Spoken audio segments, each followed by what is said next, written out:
Jean-Luc Mélenchon a déclaré ce matin que le principal pourvoyeur des voix du Front National était à l'Élysée. Doit-on vous rappeler que le candidat éliminé est communiste et que ce sont donc vos alliés du Front de gauche? Alors, déjà, je voudrais préciser on va dire avant qu'on accuse le président de tout et son contraire. Le parti de gauche n'appelle pas à voter UMP au deuxième tour parce que nous n'allons pas faire le choix entre la peste et le choléra. Le candidat est effectivement un candidat... Vous les mettez dos à dos. Pour vous, c'est la même chose. Écoutez, en ce moment, on entend les mêmes discours tenus, notamment sur la question des Roms, sur la question de l'immigration. Donc, à partir de là, je ne vois pas pourquoi on irait faire un choix entre les deux en ce moment précis. Sur la question des Roms, c'est Manuel Valls qui a eu la position la plus radicale. Sur le candidat, bon, la situation, je suis d'accord avec ce qui a été dit, c'est-à-dire que c'est vrai, pas sur les Roms ni Manuel Valls, mais sur le fait que le Front National n'a pas gagné de voix. Par contre, le vrai problème, c'est que le Front National est capable de mobiliser son électorat, ce que les autres forces n'arrivent plus à faire. Et c'est nous aussi notre difficulté, c'est d'arriver à convaincre tous ceux qui se sont mobilisés pendant l'élection présidentielle, de continuer à se mobiliser. Pour ça, nous disons, au niveau avec Jean-Luc Mélenchon, nous disons, il faut de la cohérence, il faut de la clarté. La cohérence, c'est qu'à partir du moment où effectivement nous sommes en désaccord total sur la politique d'austérité menée, que nous la critiquons, eh bien, il faut aller jusqu'au bout de cette logique. On ne peut pas un jour la critiquer, le lendemain faire des alliances. Ce que ça fait de François Hollande, c'est que ce sont quand même des propos très forts, le principal pourvoyeur des voix du Front National à l'Élysée. Parce que pourquoi le Front National monte? Parce qu'aujourd'hui, les classes populaires ont l'impression qu'elles sont délaissées.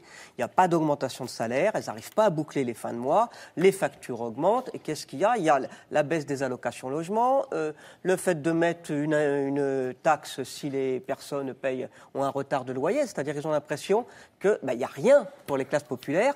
Tout est fait effectivement pour ceux qui gagnent le plus. D'ailleurs, ceux qui sont très riches continuent à s'enrichir et les plus pauvres continuent à s'appauvrir. Donc oui, aujourd'hui, c'est la politique menée qui a ses conséquences, le fait que l'électorat qui votait à gauche ne va pas voter à gauche, et notamment pas dans la partielle. Je regarde que quand même, si on regarde les résultats sur Brignoles, avec la spécificité de Brignoles, le décrochage au niveau des voix à gauche qui se fait entre 2012 et 2013. Il y a eu une élection en 2011, une 2012-2013. 2011, il y a le résultat, 2012 aussi, et 2013, c'est l'effondrement. Donc ça, on ne peut pas dire que cet effondrement, il est lié, je ne sais pas moi, à la météo. Il est bien lié à la politique qui a été menée pendant un an et qui est aujourd'hui rejetée dans le pays. Edoui Plenel, on a quand même l'impression que, notamment dans la gauche social-démocrate, on combat le Front National avec des badges et des incantations. Est-ce que c'est le résultat que l'on voit à Brignoles? Votre collègue Bouty fait non avec la tête. Martine Billard et Dominique Régnier.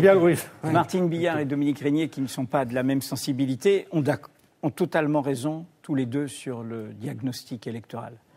C'est le premier parti de France, si on prend Brignoles, c'est l'abstention.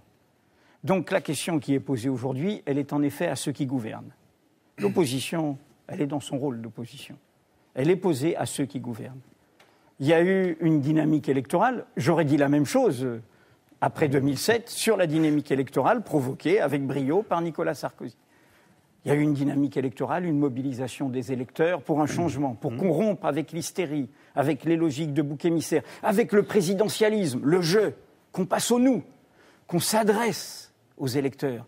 On ne change pas un pays, on ne mobilise pas une société sans parler aux gens, sans parler aux classes populaires qui sont majoritaires. C'est les ouvriers et les employés, les grands corps électoraux.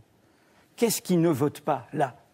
Les classes populaires et l'électorat captif qui ne se déplace plus. Pourquoi il ne se déplace plus? L'électorat qui est habitué à voter socialiste, même si on n'est pas content. Mais parce qu'on le démobilise.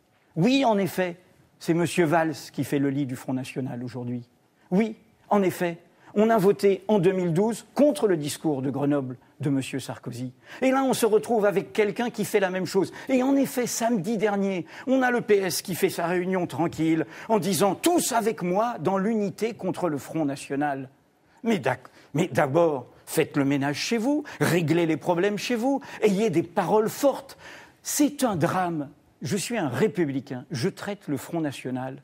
Mon premier livre, M. Philippot, était presque... Il allait devenir chevènementiste puisqu'il est passé de Jean-Pierre Chevènement à Marine Le Pen en 2002, ce qui montre la confusion des esprits de l'époque. Mon premier livre, c'était il y a 30 ans. C'était L'effet Le Pen. Eh bien, le Front National, c'est une histoire politique, intellectuelle, qui existera toujours. OK, mais elle monte. Pourquoi? Quand la droite fait du buisson et fait le lit du Front National, et quand la gauche n'est pas au rendez-vous de ses promesses. Alors,